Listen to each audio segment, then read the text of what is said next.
Let's mine some coin. First things first, we gotta sign all these into Play Store. Now we gotta install our mining software of choice. I'm just using MinerGate. I have no relation, obviously, but I already had an account, so we'll use it for them. I realized an important thing. Gotta turn the power on to the power strip for them to actually charge. Yay. Actually, for this one, it never charges.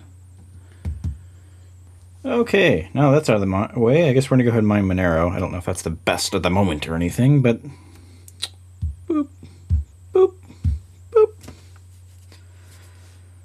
Mining speed. So the S3 not only has auto brightness,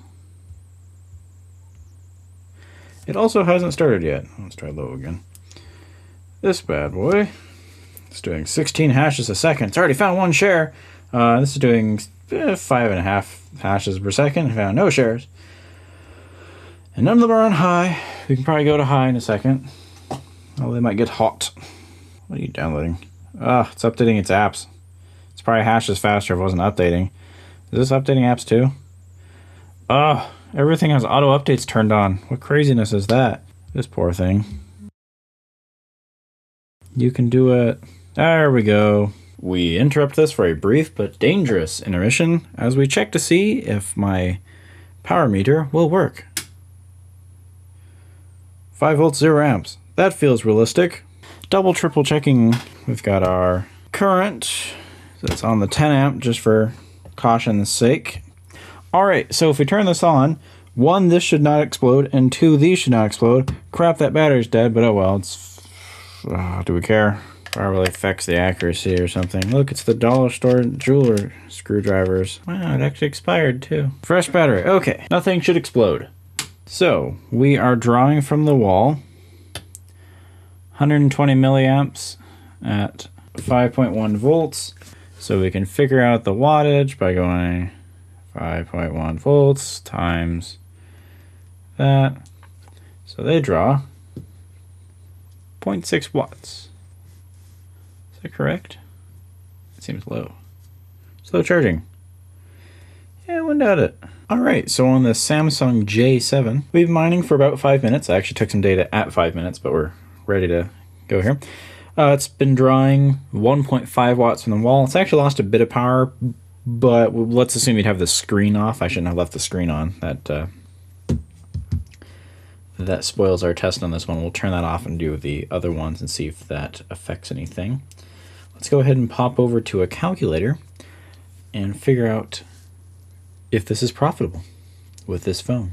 Alright, so we have a hashing power of an average of 16, a power consumption of 1.5 watts, 12 cents kilowatt hour I think was the default it has on there. I don't know quite what I pay specifically. With a 1% pool fee, profit per month is about 19 cents. Hey, that's profit. It's not much with one phone, but it's profit. Let's go ahead and try the other phones. Well, for one reason or another, it gave up after 5 minutes. It's not charging, and so I guess this isn't set to charge or run with no battery. So, inconclusive, but we'll go ahead and use similar numbers. So, let's just assume it's running 6 hashes per second at the same power draw. It's not profitable. You're not a profitable phone if that is to be believed on those numbers. But only by a tiny margin, so if this uses less power, then it would be fine. And now our last phone, which hopefully will still mine. Alright, so it's got an average of about 4 hashes per second on the same close to 1.5 watts of draw, and so it is definitely not profitable. So unless this thing can crank out much higher hash rates, it is not a profitable miner. Alright, well I'm going to leave these phones running for quite some time. I'll go ahead and turn off the displays, see if that works. And if you can't mine with the displays off, I'll write a note about that. I'm probably not going to change any settings. I think the cores are maxed out on these. They're all set to medium because that seemed to be the best. They're still plugged into the chargers. And we're going to do like a crazy long burn-in test thing. We'll see how this goes in an update video in the following week or so. Thanks for watching.